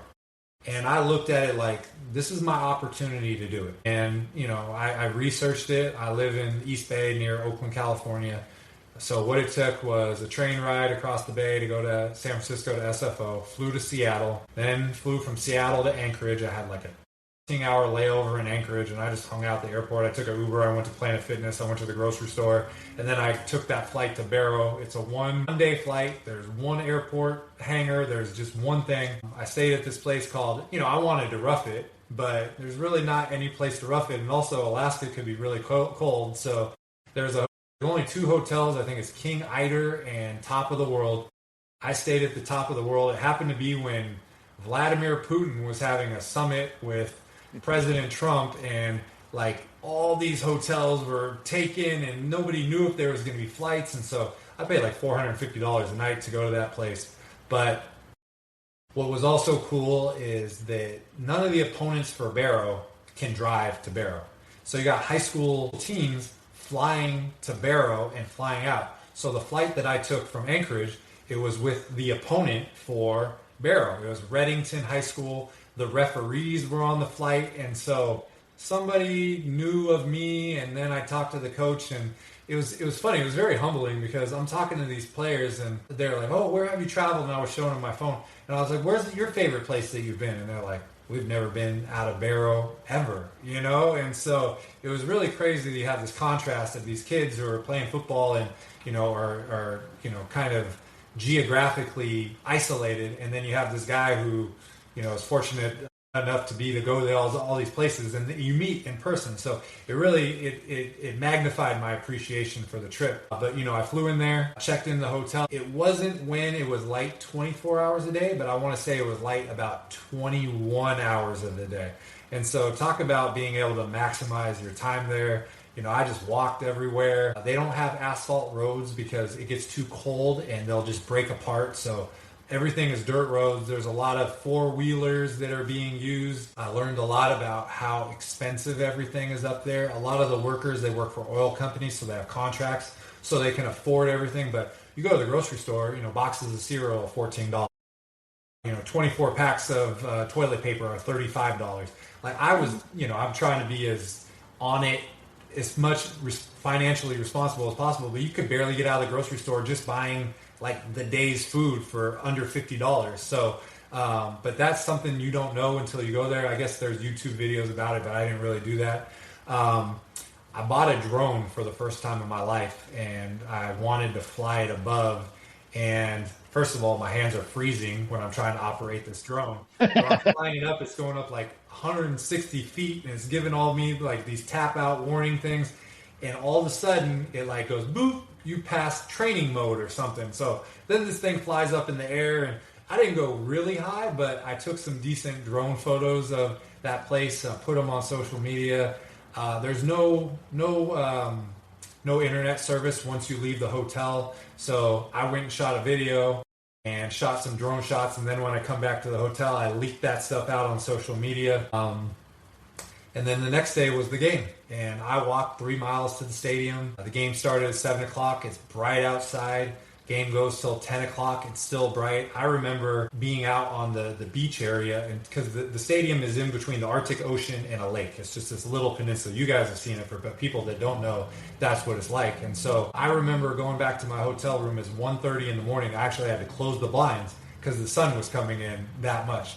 But went out there, you know, went to the stadium. I saw that coach that I had been corresponding with.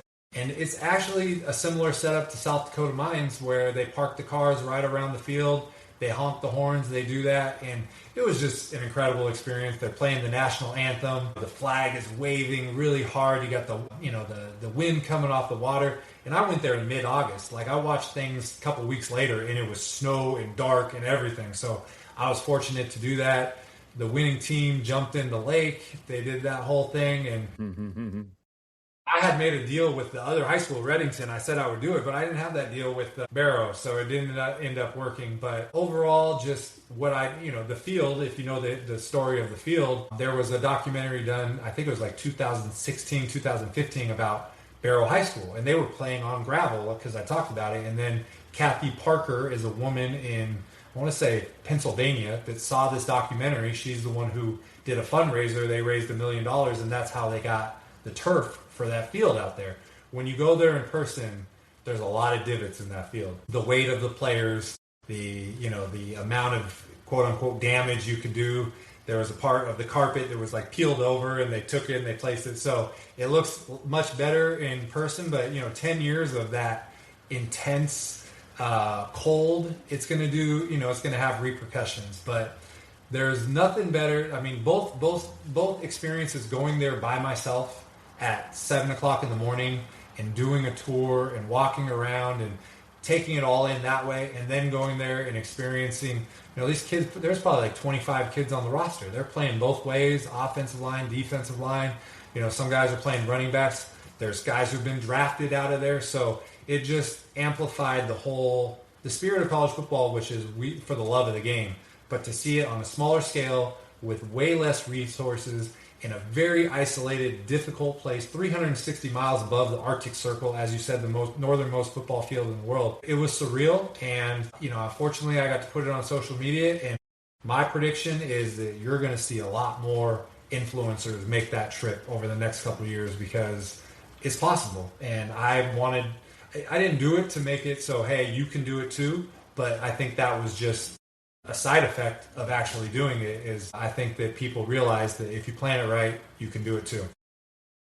Absolutely. It's one of those things where people just kind of naturally follow after they naturally follow the leader a little bit. Like you charted out a lot of coordinates for how to get it done, and I'm sure a lot of people are going to try it themselves. Absolutely amazing, though. Like it was really cool getting to learn more about it because obviously I hadn't seen like the YouTube videos either or anything. I had just seen the field, knew a high school played there and stuff, and I didn't know a lot about it until your adventure, and it was really cool to see it. And I did not realize they did the where the cars parked there and honk the horns and everything. I think that was a really cool element of it too. I've always wondered though, and this is a silly question, but because it's by the ocean and then by the lake, like the water looks like it's right there. Has there ever been a threat where the ball is going to go into the water? They have to go fish it back out? Well, it is very close. The day that I was there, I want to say, I don't want to overestimate, but it was very windy. But you go 3 or 4 weeks later, it is going to be really windy. One thing that I did, so to answer your question, I think it is possible. I do think it is possible. They were avoiding extra points even there because of the wind. And the pictures that I took, the goalposts look really simple. I don't know the best word. Elementary, rudimentary, whatever word you want to use. And if you think about it, if you try to plant legit goalposts in the ground, and they're going to succumb to the elements. And so the wind was a very big factor in that game. The team that won, Barrow won. They ran the ball most of the time. I didn't see that many punts, and then people going for 2-point conversions. Yes, the wind was a factor, and yes, I believe it wouldn't be in the ocean because the ocean there's probably a good 400, 500 feet from the ocean. But the other side, there's just a chain link fence because there's only bleachers on the home side. Part of the reason they're doing those cars is because there's no enclosed bleachers. You can at least run the engine and have the heater going there. But on the visitor side, there's literally just room for the visiting team to stand. There's a fence and maybe 8 to 10 feet before you got the lake. Damn. Wow. Yep. So they're on dangerous edge the whole time. I guess one more silly question here, because when I saw one of the pictures online of it before, you see a polar bear approaching the stadium. Did you ever see a polar bear during this journey?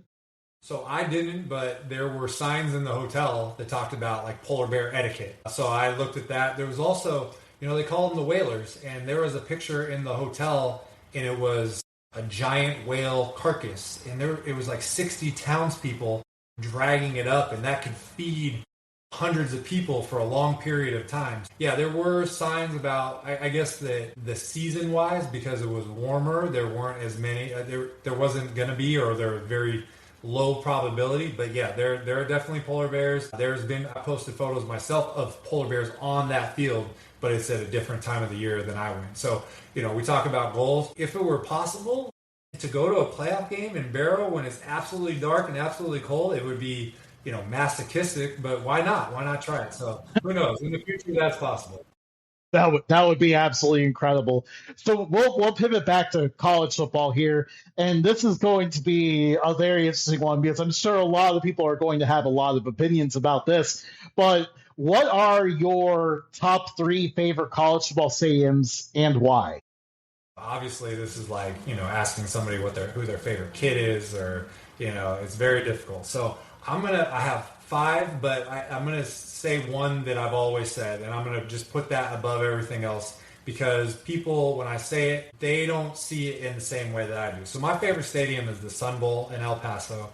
I got interviewed on game day before the national championship. They're asking me all these rapid fire questions, and she goes, favorite stadium? I said Sun Bowl in El Paso, and instantly I became the mayor of El Paso, right? I'm on ESPN El Paso. I go down there. I'm getting invited to the Sun Bowl. They're offering me places to stay. It was incredible, the response, but it's legit to me. So the Sun Bowl, the elevation of the Sun Bowl is about 4,000 feet. The interstate runs behind the home side bleachers, which divides the United States and Mexico. When you go to the bleachers at the top of the visitor side, you're looking into the valley. That's a foreign country. You look at the bleachers, part of the stadium, they're carved inside 2 mountains. The Sun Bowl bowl game itself is the second longest running bowl game behind the Rose Bowl. My dad played at University of Pacific. He actually played at El Paso 2 years in a row as an opponent, so it meant something to me. But part of this traveling thing, and I try to explain it to people, there's no replacement for boots on the ground. You're going to see a stadium, you're going to see pictures, and you're going to say, that place looks really nice, or that place looks like a dump. And then you get there, it could completely flip. And so you look at pictures of the Sun Bowl, it's not anything pretty, it's not anything. But when you get there and you're taken in that environment and the depth of the bowl and being inside those carved out mountains and being at elevation and it's serene and it's beautiful, to me, it's my favorite stadium. I would love, we have, I think we all have like secret favorites, and I would love El Paso or UTEP to get good. I would love to see that. Like my dream is, I've seen when they were in Conference USA, they're playing the weeknight games, so I got to go more and more. But to get even a 80% filled Sun Bowl would be like that. You've talked about tear to your eyes. That would bring a tear to my eye. So I can't put it with the other ones because it doesn't offer that environment that comes with having a favorite stadium. But I do want to preface that as my first one. So I do have 5, and I'm sorry I can't stick to 3. But number 1 is Ohio Stadium, the shoe, Ohio State. That place is iconic, not just because of the architecture on the outside, but it really, the Yale Bowl and Harvard Stadium influenced dozens of college football stadiums. And Ohio Stadium is the 2-story version of Harvard Stadium. It's in the shoe, obviously in the horseshoe. It's double-story. I think it's one of, it's the Harvard Stadium is one of the strongest, largest reinforced concrete stadiums. But when you go there, and we're talking about tracks, go search 1970 Ohio Stadium. There's no end zone bleachers. There's a big track. And, Jesse Owens, when he was in college, he went to Ohio State. He ran on that track prior to going to the Berlin Olympics in 1936 and, won gold medals in front of Hitler. There's so much history there. But they made the investment. They got rid of the track. They lowered the field 15, 20 feet. They filled it in. They put those bleachers in the end zone, and that stadium is incredible. It doesn't have like the prestigious looking home side press box, but just when you go there, the environment, that whole end zone is students. And it's funny though, because there's just porta potties there, so just be prepared if you're on that side. This is not exactly the greatest accommodation. There's obstructed views there, there's issues, but I just think the shoe, given its history and given the architectural importance of that stadium, it's one of the best stadiums in college football. Yeah, and it's fun to get that perspective too. Because, that's kind of why that question was a little bit twofold. I like also getting the perspective of you've traveled to every FBS stadium. What do you prioritize in the experience? And I think that's a pretty cool way to do it. Let's continue along down your list here. Yeah, so I will say Tiger Stadium, LSU. I think that's a pretty easy one. Played 10,000, or started with 12,000 seats. Over the course of time, it's grown to 2,000, I think. My dad played there as an opponent there. It was a money game. They got killed by LSU 35-0. My dad talked about missing a tackle, and the whole stadium is shaking. But I love that place. Again, the outside means a lot. Like in, certain stadiums, they don't do anything from the outside. When you go to the outside, they got all the plaques. They got all the, the Heisman Trophy winners, the first team All-Americans, and then just the way that they built that up. It used to just be bleachers on the side. Now it's a shoe. It's got the lower part of the one of the sides, and then the other side is very high. You can look in the distance. There's some of those New Orleans, Louisiana type bridges out there, and just the environment is insane. Like football, they only concentrate on football. And, there's that earthquake game, I think, from the 90s where they were down 6-0. They scored a touchdown and won the game 7-6. The crowd noise literally registered as an earthquake there. Tons of history there. I grew up watching the Saturday night game on SEC from the West Coast and just thinking, this can't be true. Like, they cannot love football this much. And when you go to Tiger Stadium, you can see that they do love it that much. And, we talk about Mecca with Wa Grizz in Montana. It kind of gives you that Mecca feel when you go to Tiger Stadium at LSU. Another one, Kyle Field. It's another SEC stadium, but that place, again, look at the transformation of that place. And what I really like about it is how integral the students are and the cadets are in the 12th man. Like the 12th man is a real thing, not just because they're loud. there's literally signs and signals from the ground being thrown up to the cadets in the second and third level on that side. Cheers are coordinated, and it really, I went to a game, I want to say, I think it was 2018, unranked Texas A&M against number 1 Clemson. That's when they had Kelly Bryant. That's when they had Trevor Lawrence as a freshman. No business being in that game, and if they would have got a 2-point conversion, it would have been 28-28 going into overtime. That place, I would say, crowd-wise, maybe the most intimidating place to go play college football. I would put that there. 2 more, I'm going to say Lavelle Edwards Stadium, BYU. The views are just jaw-dropping. It's like a painting, and they love football there too. So it's, you go there, and there's built-in rivalries, obviously with the Holy War, but they've been in so many conferences, they have huge rivalries.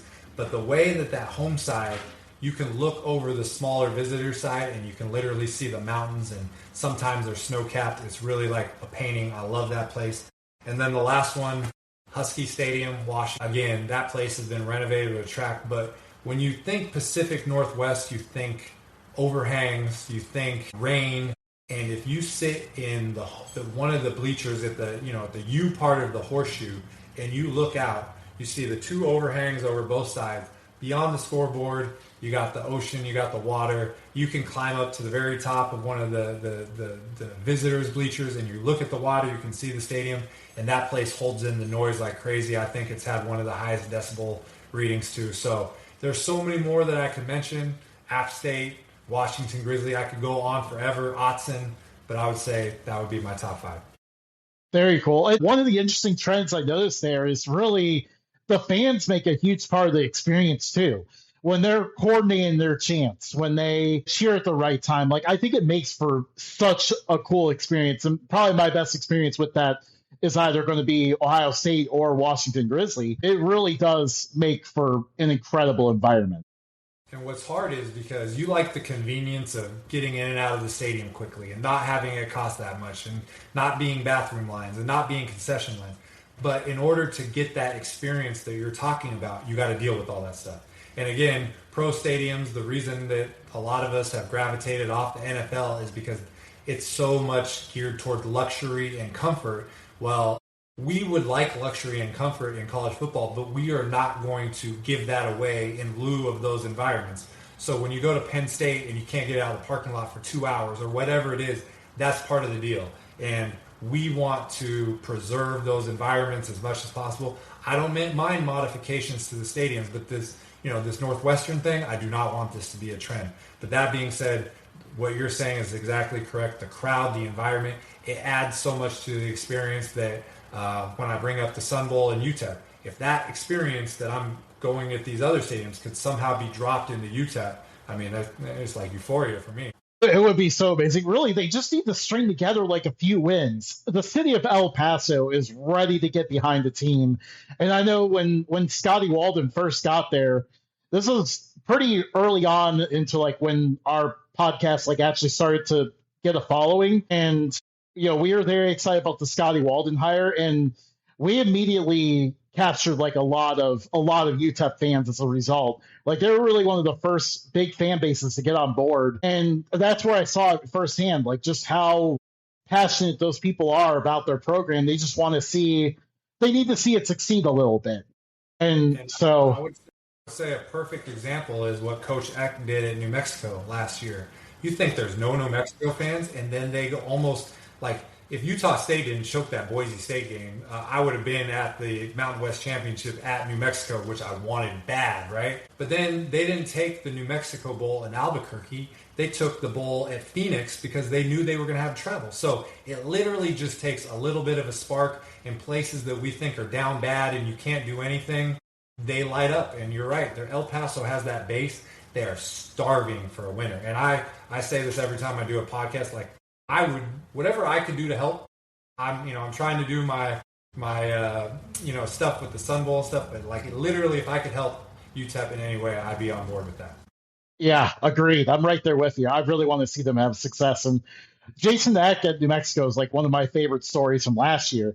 That dude knows how to really get a fan base excited. Like he gets them up and going before they even play a game, and then his teams take the field and they end up being really good. So he is. Yeah, he did great. I met him a couple times in Idaho, and he's a great guy. Like the guy you see in the videos, like that is him. It's completely authentic. You know, his wife is very much involved. You know, he had his kid come and play really well, so it's like no nepotism there. Like he's a great player, but he came to Idaho, and they just, New Mexico threw the bag at him, right? Like it's hard to dispute that. So, but he's, Wisconsin grad. He's on the path to do whatever he wants. But you're right. There was an Office video that he did where it was like, the show The Office, and he made it. That thing was hilarious. So he has that it factor, and not everybody has it. Agreed. Well, we'll bring us a little bit closer to home here. The MAC is our home base. We are very passionate about the conference. So let's name your top 3 favorite MAC stadiums. So I think 1 and 2 in my mind are pretty clear. It's like 1A and 1B. I think the Glass Bowl in Toledo is a great, great stadium. I talked about, the towers at Northwestern being taken down. Well, you got those towers at the Glass Bowl. And if you go back and you look at what the Glass Bowl looked like, it literally looked like a little U. That's all it was. And now it has that huge, big, prominent press box, sleek, looks really nice. And then there's just those accents, like they offset the tower all around. I love the Glass Bowl. And the other one is Peden. It's one of the oldest stadiums in all of FBS, Ohio. Like that place has been around forever. I've been to the Battle of the Bricks a couple times. Being able to see that. So to me, in my mind, those are the top 2. It comes down to what is number 3. And I couldn't decide. I think it's a lot built on personal preference. I have 2 that I'm going to choose, and I actually think they're kind of similar. So one is Ball State, Schumann. I don't think it's necessarily one that people will rattle off. I like the end zone with the grass hill with those columns. It just gives a really good look. Also, what I like is a lot of stadiums, I want to see stadiums in the end zone, or bleachers in the end zones. I don't necessarily like just a home in the roadside. I like to navigate, and when I take my shot of the night, I need somewhat of an angle. So some of the stadiums in the MAC, they just have a home in the roadside, and I would say, so that's 3A. B would be Kelly Shorts, Central Michigan. Same kind of thing. It's got those bleachers, and what I like too is it's sunken, and the walkway is at the top of the bleachers. And so, you don't have to go through any aisles, or there's no, doorways or anything. It's literally a sunken stadium. You go all the way around, and if it's packed, you can stand above the people and not bother them. Those would be my favorite, but I would say it'd be hard to choose between Ohio and Toledo. I think a sunken stadium is like one of those cool features that you see in college football too. I like those a lot. And obviously, I know near us, we're in Cincinnati. Nippert Stadium is definitely one of the shining examples of that. Very, very cool place there. But we'll go to FCS now. I think we've talked a lot about the Mecca and the Kibbe Dome. I think a lot of college football fans resonate with those two. They are both awesome. We love both stadiums a lot. I think all 3 of us can agree with that. But let's go ahead and shine some light on additional FCS stadiums beyond those. So what are some of your favorite FCS stadiums? And I'm not going to limit you to a number here or anything, but what are some of your favorite ones and why fans should check them out? So I always say I have 4 favorite FCS stadiums, and 2 of them you mentioned. I have more on the list that I'm going to talk about, but Washington Grizzly and the Kibbe Dome are in the top 4. The other 2 is Harvard Stadium in Harvard. That stadium, it changed college football. It was built in reinforced concrete. It was built with permanent stands. And when they a year or 2 before, there had been, I'm going to just estimate, 20 deaths in college football. And they wanted to widen the field because they wanted to give more room. Well, Harvard had just invested all this money in their stadium. They couldn't go sideways. So that's, part of the impetus to have the forward pass. It was because of that. But that stadium revolutionized things. And when you go there, they have done a couple things to change it, but it's concrete bleachers. It looks exactly the same. The only thing that they've done is the columns at the top. They've put these, they're not temporary anymore because they've been there for a long time, but they put these metal bleachers that are there for basically once every 2 years when Yale comes. They're actually playing Harvard-Yale game at Fenway Park this year. And I think part of the reason is because they've maxed out what they can do at Harvard Stadium, which is sad to me because I don't want it at Fenway Park. I want it at Harvard Stadium. But Harvard Stadium is a special place. Like I said, you're sitting on concrete. It's just as it was when the Ivy in the Northeast was the mecca of college football. Like everything was consequential up there. And then the other one is the Vet in Mississippi, in Jackson, Mississippi. Mississippi Veterans Memorial Stadium. Like you cannot have a more classic stadium name than that. When you have Veterans and Memorial all together. But that place, 60,000 people. A lot of people just have this recollection of when Dion was there for a couple of years. They've led the FCS in attendance for many years.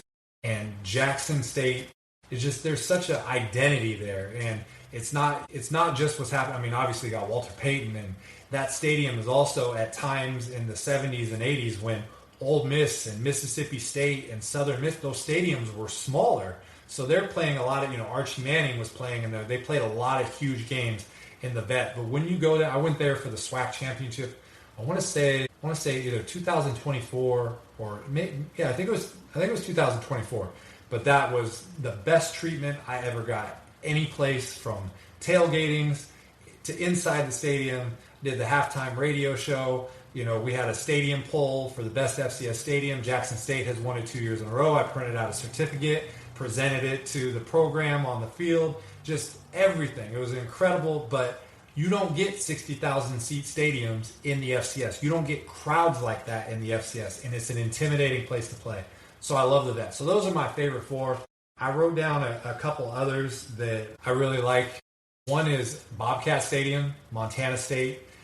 Some people, if you want to start an argument in Montana, say, which one do you like, Bobcat Stadium or do you like Grizz? The Grizzly fans will call Bozeman or Bobcat Stadium, they call it the litter box, right? They're trying to just, denigrate it as much as possible.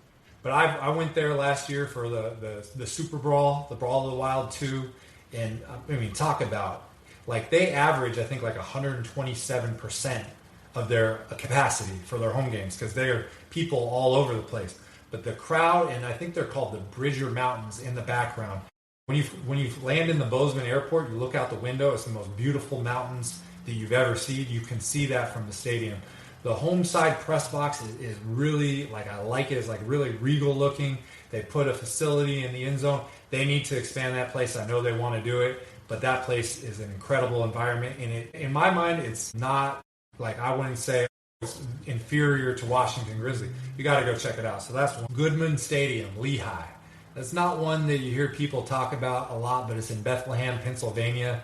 They used to have an on-campus stadium. This guy, Goodman, I forget his first name, donated a lot of money, and they put the stadium a little bit a ways off of campus. And it's just got these beautiful wooded hills in the background.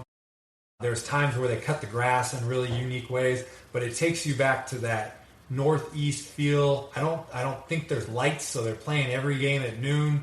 And Lehigh had a great year this last year. They hosted a playoff game. So that place, a long time ago before I was touring, I would just do best stadiums, and I saw that and I always wanted to go there. So Goodman Stadium is a great. What else do I got? So we're going to say one with a track just to keep things. I mean, I love Franklin Field, Penn, built in 1895, the oldest D1 stadium. But Stewart Stadium, Weber State, the Utah has the murderer's row of views. You got Utah State in Logan with incredible views. You go farther down, Salt Lake City, Utah has great views. Obviously, we talked about BYU. You can either go further. Me and you, we talked about online about the 2-for-1 at Utah Tech and Southern Utah. Those are both great. But you Ogden to go to Weber State, that place is incredible. Same thing, home side is up. There's mountains beyond the stadium, but there's also a hill that goes above the roadside. That's a beautiful place. And then the last one I put is the hole at Grambling. Just the mystique there. Eddie Robinson Stadium, it's built like it's literally a hole. And it's dug down there, and when Grambling is good and the crowd is there, there's no place that you want to play in the SWAC that's more difficult than playing in the hole. Other than JSU, I don't want to start a whole debate. They're both very difficult. They're both, because I love JSU fans, but For when Grambling is good and that stadium is full, it's a very intimidating place to play. So those are some that jump out. But I love the domes and the Holt Arena and Walk-Up Sky Dome, but the FCS has so much variety that I love it. Yeah, it's truly amazing, and that's why it's always great to. I think a lot of people overlook their local FCS program sometimes, and you could have an awesome experience just waiting for you right there. And usually it's not too expensive either to bring your family there. I think usually most FCS games are pretty affordable, and yeah, like you said, there's such a variety. And I think in general, like even how you led off the conversation tonight, FCS football is really a lot more of the college football that we remember, and progressively is more of what the college football that we fell in love with is, pretty much. I think it's the sweet spot of college football. I really do. It's the stadiums are cool and notable. The players are good. Like I went to the national championship at Vanderbilt Stadium, and that Montana State Illinois game was incredible, right? And these people are getting drafted. I remember hearing a stat that the Tampa Bay Buccaneers team that won the Super Bowl with Tom Brady a couple of years ago had like 13 FCS players on their roster, so you can still make it. But I love Power 4 football for what it is, because it's the best of the best and the biggest stadiums and everything. I love that. But obviously we got problems with money and disparity and all that. I love G5 football because there are great programs that, Tulane can do good, and James Madison, you can spring up and you can be in the playoff and you can win games. But they just don't have anything very consequential to play for right now with the disparity in finance. They got to figure out if we can get some auto bids and get them in consistently, they're going to have an upset. They're going to break through. And then I always give the example of Billy Napier was at Louisiana, and he won the Sun Belt 2 years in a row, and they dominated. Why did he go to Florida? Because they threw the bag at him. Well, if you knew you had a path to the playoff at Louisiana, maybe it would change your calculus. Maybe not, but maybe. But then you go D2, D3, and below. You still love college football. I still enjoy going there. But sometimes the stadiums aren't as nice. There's not as much money. You don't see that many guys getting drafted. Not that you can't make it to the NFL through that. But the FCS is just like the sweet spot intersection where it's very good, talented players. If you're good, you get, Cam Ward, number 1 pick in the draft a couple of years ago. He was at Incarnate Word. And then boom goes up, boom goes up. You see that stuff all the time. Cooper Kupp, Super Bowl MVP a couple of years ago. Eastern Washington. But it's just that spot. So that's why I gravitate to FCS so much, because I feel like it has everything that I'm looking for. Yeah, I could tell you, too, I've dove into a lot of FCS teams this year. There's a lot of good FCS quarterbacks that came back. It's going to be a really fun year in the subdivision. I agree. Yeah, there's just, Illinois State did the unthinkable and knocked out North Dakota State in the playoffs with 5 turnovers in the dome. And it really, now the 800-pound gorilla is out of the FCS, but there's so many people who have actual chances at a championship. I hope they realize that and try to do it, because it's not just the Dakota teams and the Montana teams. There's a path for a lot of people, and I think Illinois State showed that last year. Absolutely. Yeah, and it's going to be a fun year. I know Idaho State is usually the team that I root for. Kind of just chose them because I visited Pocatello when I was younger, and that area was just so beautiful, and I've always been a fan of it ever since. I saw them show up in the preseason top 25 today, and I was so excited.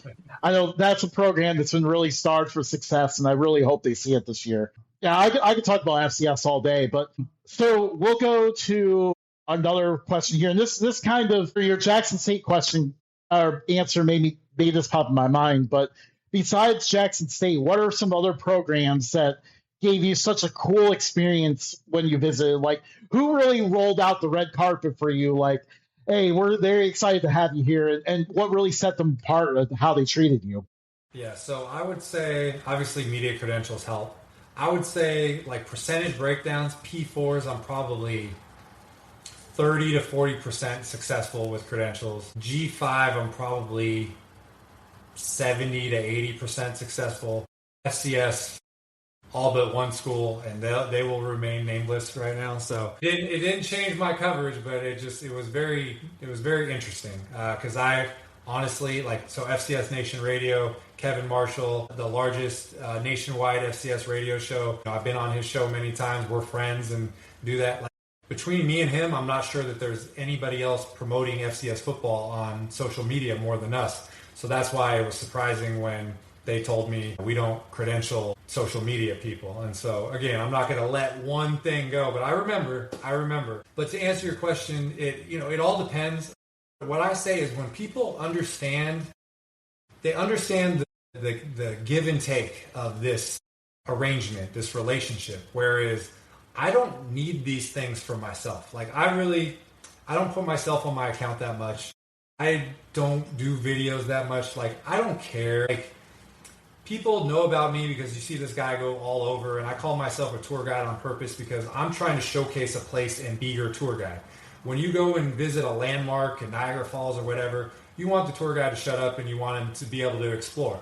The difference here is I'm showing you landmarks you otherwise would not see unless I was there. So therefore, people take an interest in the person who is showcasing that. So I feel like I've never gone on my account and be like, I'm this and I'm that and I'm better and whatever, because I don't care about that at all. Like I literally don't care.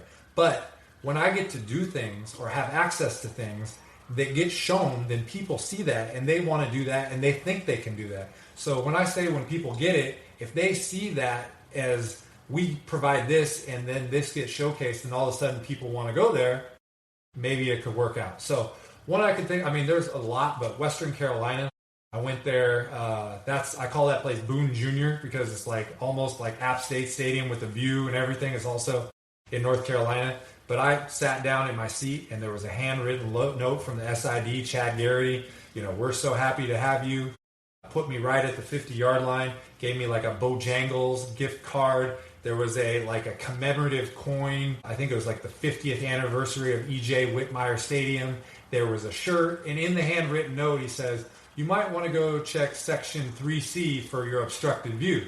And I go over there, and there's the obstructed view, and you take the photo, and it's not this whole, don't showcase this, and you're making fun of the stadium, and you're being mean. It was like leaning into it. So not only did, he provide the accommodations and the welcomeness, but also lean into the bit and do all that stuff. And so that was one that really jumps out. Every time I go to App State, they treat me really good. Joey Jones, SID up there. I've been there. Like I keep saying I'm not going to go, but they keep getting Thursday night games, and it's really hard to pass up a trip there. There's a couple other people that just off the top of my head I can't remember, but free range of the stadium, and not just the press box on the field in the luxury suites. There's a spot where I take my shot of the night photo, and you gotta open this gate, and there's police officers there, and you gotta walk up the hill like 40 feet. They let me take that photo. So, and again, it's not like I like you because you let me do whatever I want. But when I take a ground photo, you guys have seen Kid Brewer Stadium with all the students in the end zone.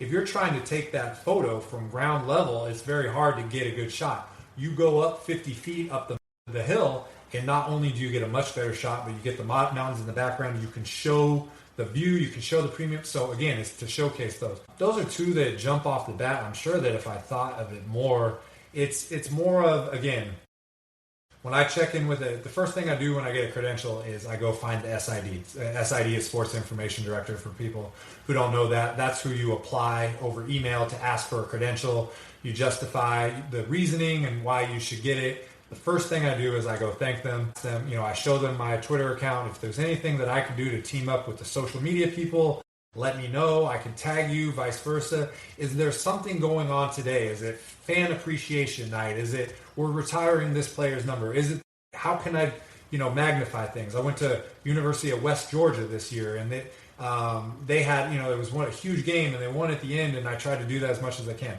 So the Jackson State just stood out because they literally assigned somebody to me. Her name was Shelby. She's amazing. She took me to all the spots. There's people that I had connected with over social media before that, but I met the commissioner of the SWAC. I went up, and Rob J is the guy who does the radio show, and the guy's hilarious. They put me on the radio show during halftime. The Ken Clark, he runs the 1400 Club. I got to meet him on the field. They got the J sets and the band and everything, and I got to do everything. So again, those are great because I will never forget being treated like that, but I hope that in turn for that access that I can showcase it in a way that people want to come and try to experience that for themselves. Absolutely. I think that's like the That is literally the perfect attitude to have when it comes to getting credentialed to a game or something like that. It's like, how can I serve you? How can I use, whatever platform we're blessed with to help, promote your school? And I think it is, that's one of the things I've always enjoyed about you and your account is like how much you have done to promote programs from top to bottom. It's truly amazing. I appreciate it. And I will tell you, there's people who don't want me to do obstructed views. And if they say that, I'm not going to say thanks for the credential and I'm going to throw you under the bus. Have there been situations? There's been situations where they didn't like it, but, well, let me rephrase that. There's many schools that will credential you and are okay with the obstructed views. Usually if you're big, you don't let some little guy affect you. But there have been situations where they didn't like it.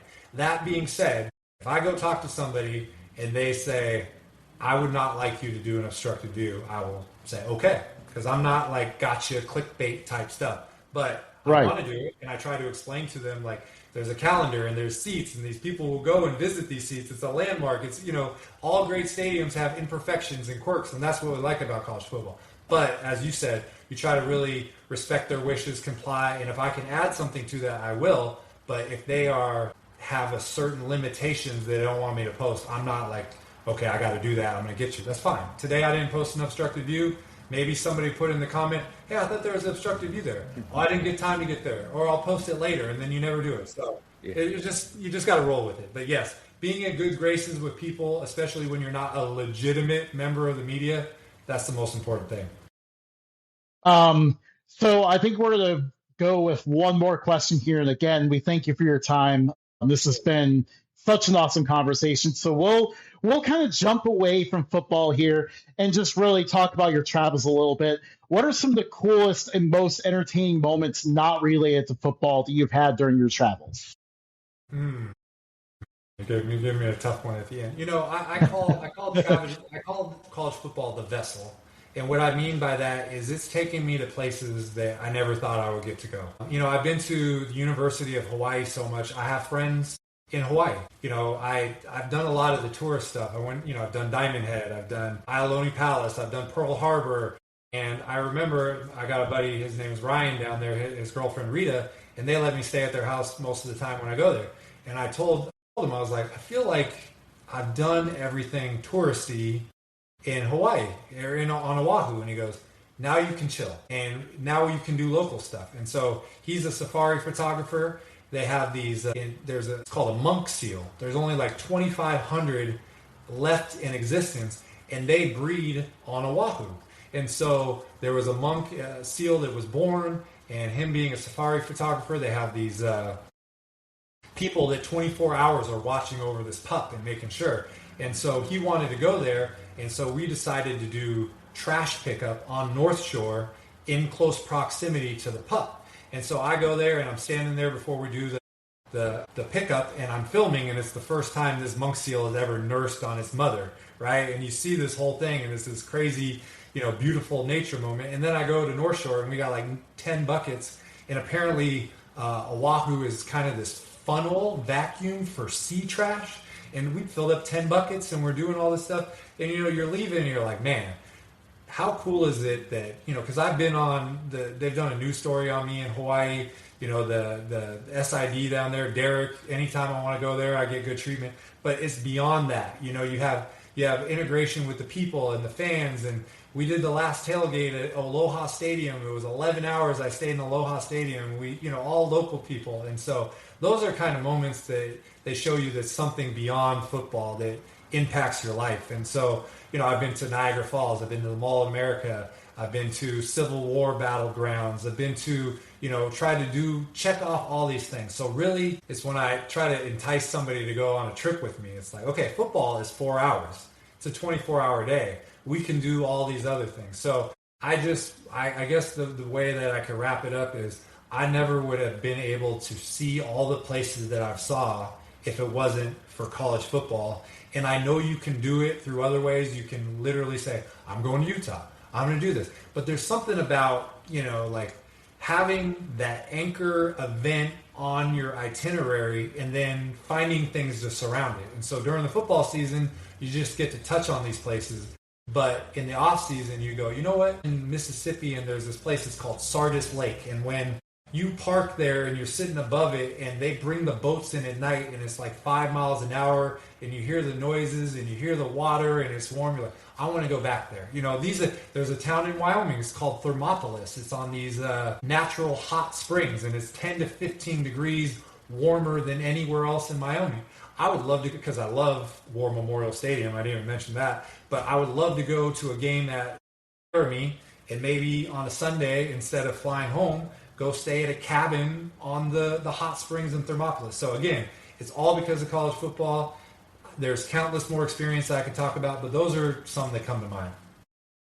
Absolutely. And I think that makes the journey a lot of fun too. Like, I know for me, a lot of, being able to convince my wife on these trips is like, for Montana, for example, we went to Glacier National Park, we went to Yellowstone, all of that, kind of make it a cool adventure along the way and, working the football game in there too. And it makes for an incredible trip. And I know like it impacted her too. Like she absolutely loved Montana, and we probably rock Montana gear in Ohio more than anyone else because of that trip.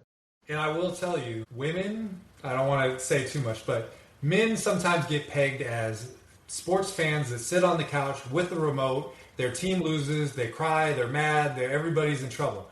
The difference between going to a game is you're experiencing something, just like a concert and all that. So traveling with your wife, traveling with your girlfriend, traveling with your significant other. You mentioned Montana. My mom tracked genealogy to this town called Forsyth, which is 4 miles west of Bozeman. And so I have the companion pass with Southwest Airlines. I flew my mom out there, and we drove 4 hours to Forsyth. Well, on the way, I stopped at Bobcat Stadium, and I, made sure that we circled back and went to Wa Grizz and all that stuff. But I did that, and you can see the appreciation.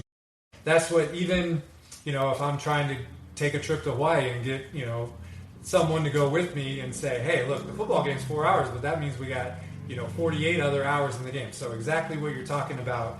Getting out there, boots on the ground, being in the stadium, experiencing it from tailgate to the end of the game, all that. It's about sports, but it's about so much more. Absolutely. I don't think there's a better way to wrap up the show than that. Again, Mike, thank you for your time. Thank you for joining us tonight. If the people have not found you, where can they find you? So basically Twitter, Instagram, at CFB Campus Tour, which is College Football Campus Tour. We're ramping up, got my spreadsheets with my color coded, trying to work on the schedules. I need a lot more. I think it's the Big 12 announced their weeknight games, so I need all the other conferences to do it. But my hope is to try to get as close as possible as knocking out the FCS goal. I think I'm going to be like Hank Aaron when he tried to break Babe Ruth's record. He finished 1 year at like 7-11 and he's 3 home runs short. I might have to wait till the next year. But all the travels are going to be on there. DM me, invite me to things. I will definitely come, have a beer with you, shoot the you-know-what. And if it wasn't for social media, I would not be doing this anymore. And that's the honest truth. It's having relationships and friendships with people. And what I do is not easy. Having friends all around the country and the positive interactions I get with people makes it worth it. So find me on CFB Campus or at CFB Campus Tour. And if you want to buy a calendar, we got like 40 left and I'll send you one. Awesome. Yeah, thank you for joining us. And of course, you can find us here at Updog Sports Talk. We're on all the social media platforms as well. And of course, we are live on YouTube. Our episodes will also air the day after in podcast format on Apple Podcasts, Spotify, or wherever you get your podcasts. This was an awesome show. Thank you for joining us for it, and have a great night. Truly an honor. Thank you, guys.